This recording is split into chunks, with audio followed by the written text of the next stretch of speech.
Rachel, Emmanuel,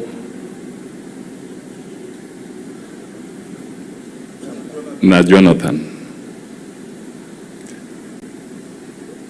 Wachungaji ambao wako hapa siku ya leo na viongozi, tunasema pole ya kiroho kabisa.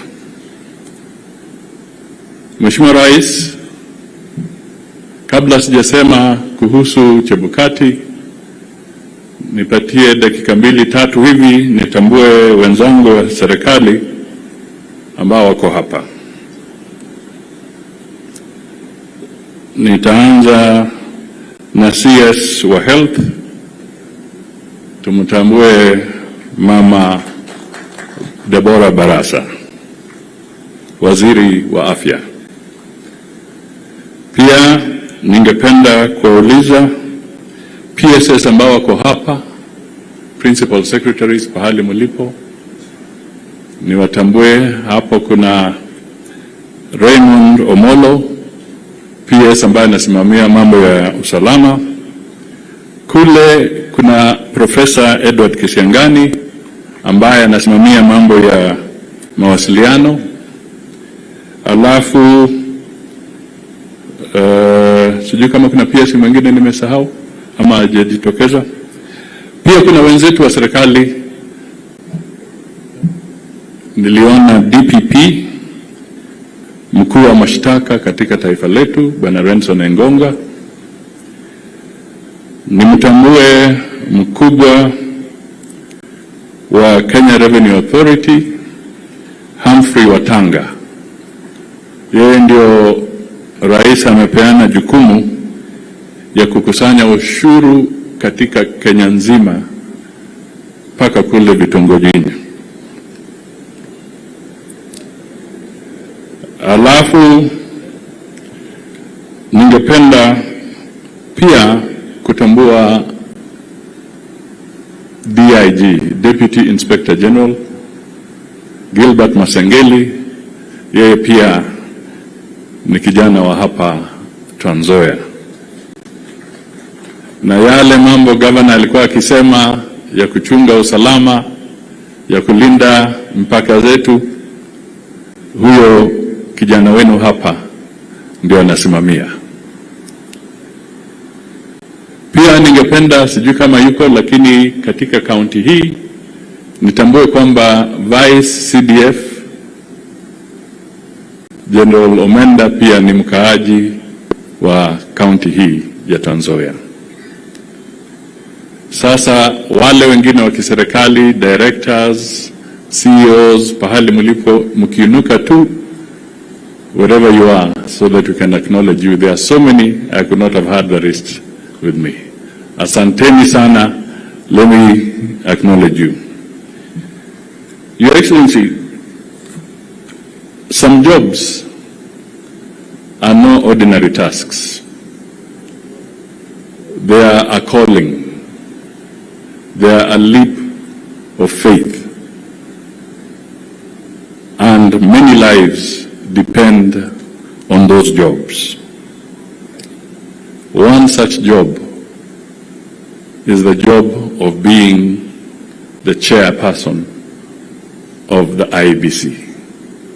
The job that our brother Chebukati was holding. It is thankless. Many lives depend on it.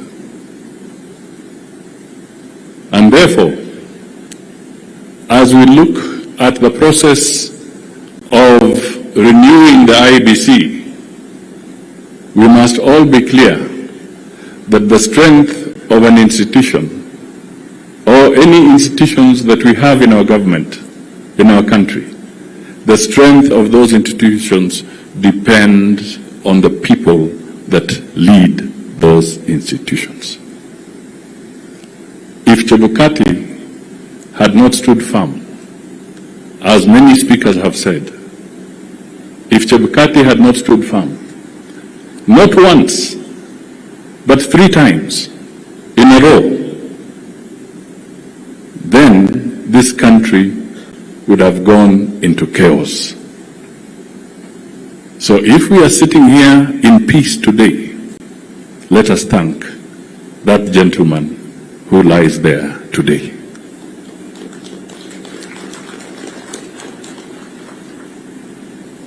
He never gambled with people's lives.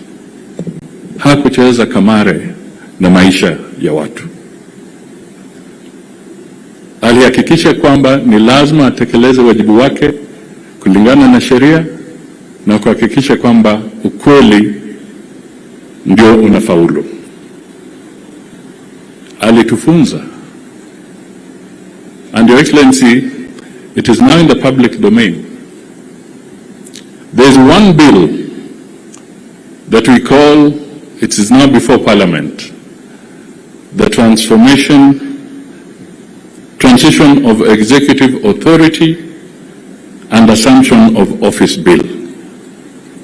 Mimi nataka niambie wa Kenya, when you look at that bill, there are lessons that we have picked from the experience that Chebukati went through. Chebukati wanted to bring law and order. He wanted to make sure our systems transit, whether in transitional or whatever, are smooth. From his experience, the way Moses Wetangula metaja, we were there, we witnessed him. We learned one lesson, that we need to have order, good regulation, good laws, so that transitions for Kenya shall always be smooth and perfect and in accordance with the law. Mheshimiwa Rais, the legacy we can leave, na mimi nazungumza nikiwa hapa, na mimi najua I'm one of the people ambaye ni mzaliwa wa jamii ya Kiluya.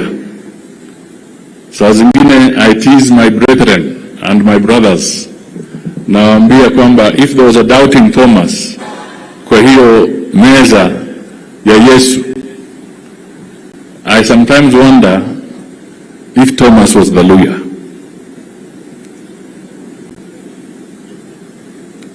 Kwa sababu kama kuna watu who will always doubt, even when everything is literally in front of you, bado wanauliza maswali garigerio, negatodo, gikorich. Let us change our attitude. Let us be united. Let us come together. Today we stand here very proud, Your Excellency, because we have seen dignity in 2 consecutive funerals. The funeral of Maululu Njendi, and today we have seen dignity in the funeral of Chebukati. I'm telling you, this is a rare occurrence. Ukuwa kama ni hadithi ya jaba. Kwa sababu tumekuwa tukienda kwa mazishi ni fujo. Mtu anataka kutoa tu statement, apate makofi, but there are no facts. Alafu tunaharibu heshima kwa wale wamefiliwa, tunaharibu heshima kwa kanisa, tunaharibu heshima kwa sisi wote. Leo, these 2 consecutive funerals na hii ya Chebukati itufunze vana wefwe tupeane heshima kwa wapendwa wetu. Let us be respectful to our people. Your Excellency, sitaki kuenda sana. Mimi ni mchezaji wa golf kama vile Chebukati alikuwa na kama vile watoto wake wako hapo. There is one thing they say, keep your eyes on the ball so that you don't miss it. Chebukati kept his eye on the ball, and the country is where it is. At the same time, I can tell you, ladies and gentlemen, that when we talk about devolution, and I support the governor here, let us strengthen devolution. Let us make it even stronger. It is a good thing in our constitution. And I also want to admit and to let you know that in terms of resource allocation, the government of President Ruto has budgeted the highest ever for devolution. So we strengthen it, yes, but we must also encourage good governance in our counties, in our regions, in our parliaments, because governors are elected, MPs are elected, and I know wana pressure kutoka kwa mwananchi. Mjumbe anaulizwa umefanya nini? Governor anaulizwa umefanya nini? That is why there is this competition. But if we harmonize the pieces of legislation where they need to be harmonized, we shall overcome that challenge and all our systems will work. That is it. I don't want to say any more. Finally, Your Excellency, I didn't want to say it loudly, but the 19th hole is in a golf course is usually the bar. Baada wamecheza wanaenda kukunywa kinywaji hapo kwa bar. But I want to also tell the people here, for the last 3 years, I have avoided the 19th hole. So, nataka niombe kwaya, tafadhali muwe tayari, so that because it's a funeral, tumkaribishe Mheshimiwa Rais na wimbo wa kwaya. I have no choice, ni nyinyi kuchagua.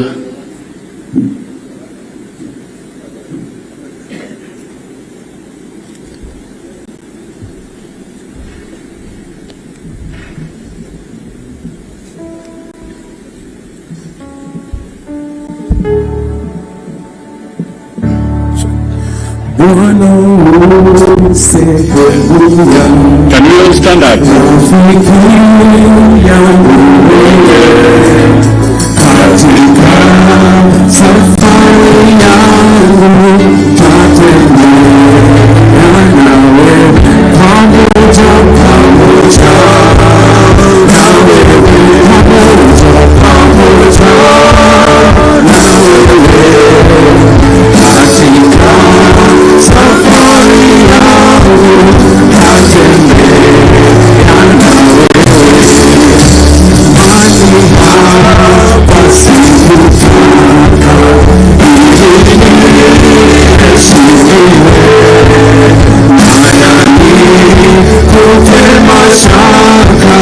Sawa sawa